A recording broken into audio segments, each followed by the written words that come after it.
Welcome to the Slop Farm. Enjoy the video. You begin by preparing the hardware and app so updates go smoothly. Power on the controller and drone. Connect your phone to the controller and open DJI Fly. Once paired, check battery levels and enable Wi-Fi and Bluetooth so the app can communicate. Make sure you have at least 50% battery on each device and 200 MB free on your phone for firmware files. Tap the aircraft icon to enter status. This opens the firmware update banner and starts the download process. Once the firmware downloads, tap Install and follow on-screen prompts. The app transfers files to the drone and controller sequentially. You must keep the devices powered and within range. Interruptions can corrupt firmware. Monitor progress bars and wait through automatic reboots. These are normal.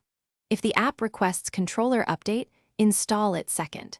Make sure GPS signal remains steady for calibration prompts. When the app shows 100% for both units, allow an extra minute for background checks before proceeding. After installation completes, verify the firmware version in DJI Fly to confirm success. This ensures new features and fixes are active.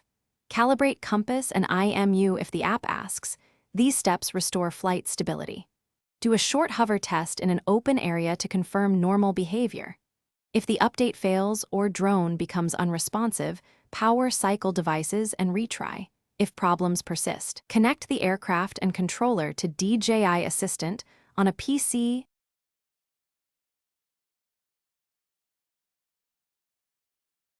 Thanks for watching. Consider subscribing if we helped you today.